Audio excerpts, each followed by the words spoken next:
for the most part right now. They let go of Trevor Ariza, Luke Mute last year. So wing depth was an area of a dire area of need. And if you can put Jimmy Butler in that void, I mean, I think that's a legitimate front line, and it definitely puts them right back up there with the Warriors. I felt like all along going into this season that Houston took a little bit of a step back, not addressing that position wholly.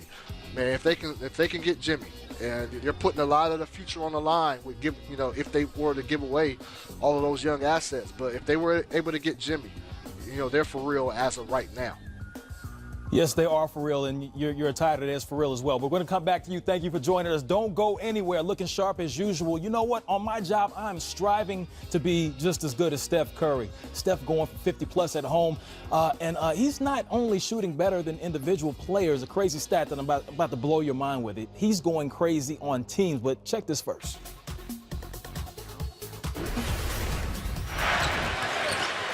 Steph three.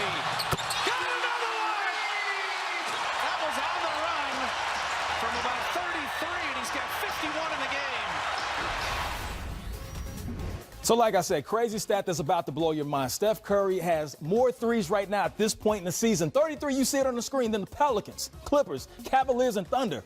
Steph Curry with the shot, boy, getting it done. Now, that is ridiculous. 51 points in 31 minutes is impressive. Being a top 5 in all-time three-pointers made is impressive. Owning 3 of the 5 top performances in all-time three-point history is impressive.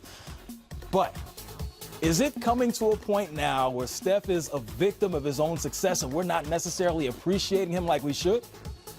Oh no, that's for sure. I think if you look at all his heroics, I think people are becoming immune to just seeing these viral videos of him just shooting these half-court shots with little effort. He's becoming that great, and I think, look, you look at the milestones that he's hit, particularly when you're talking about the three-point line, and he has a long way to go. Just turned 30 years old, and so a lot of these three-point milestones he's going to shatter. A lot of these top marks that's up for grabs. And so definitely when you look at Steph, he's changed the game like nobody else has in the history of this profession. And he's going to continue to do so if healthy. And right now, man, what he's doing, it's too early to be talking MVP, but I mean, if you're talking about it, how can you not mention him, and how can he not be number 1 on the board? And that's all due respect to Kawhi Leonard, what he's doing in Toronto's incredible as well. We're still buzzing. 10 before tip. Let's go to Paul George. What you got to say? We 0-3. We looking for a win. We got to start playing well, especially in this West. We're not off to the start we want, but it's on us to change that. So right now, OKC, they're 0-3. They rank statistically at the bottom. Offensively, efficiency, defensive efficiency.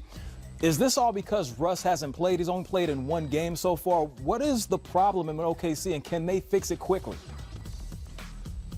Well, defensively, yes, that's been a major issue. I've talked to a couple players on that squad, and that's one thing they pointed to was defense. But yes, you can't dismiss the fact that Russell Westbrook, the MVP 2 years ago, hasn't been there for the majority of this time, and so you got to think he's going to help. But if you look at that roster as a whole, they lack shooting, they lack space, and at some point when Russell gets some more games under his belt, I want to see if his game is going to adapt, because I think most people believe that his game has to adapt a little bit in order to let this OKC team take that next step. And when I mean adapt, just allowing other guys to facilitate, allowing other guys to just have more freedom out there on the court to do what they do. And I think once it gets to that point, that's when we'll start to see them flourish. But at the end of the day, I don't think many people expect OKC to be up there when you're talking about the top teams in contention.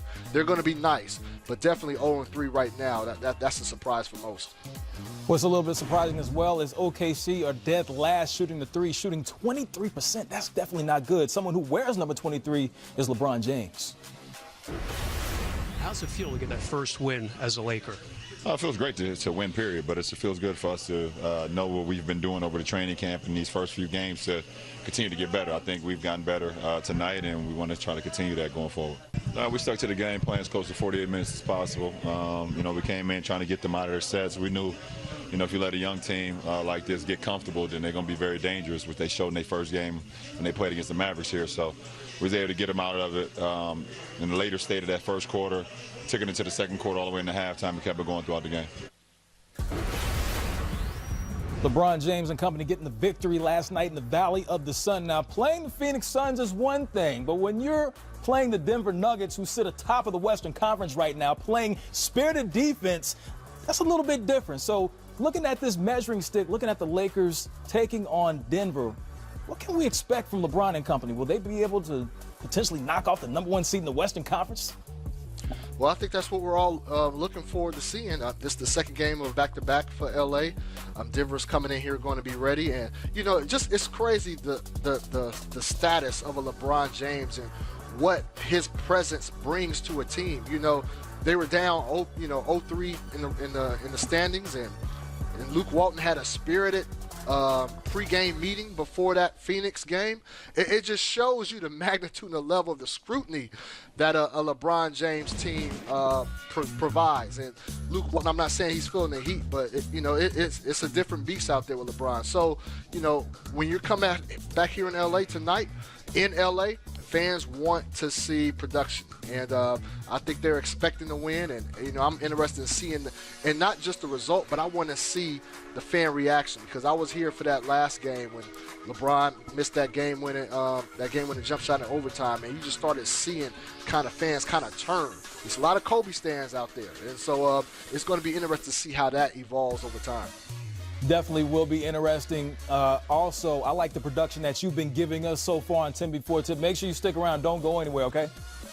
I'm all Rip here, Hamilton. my guy. Thank you. Rip Hamilton was the last Pistons.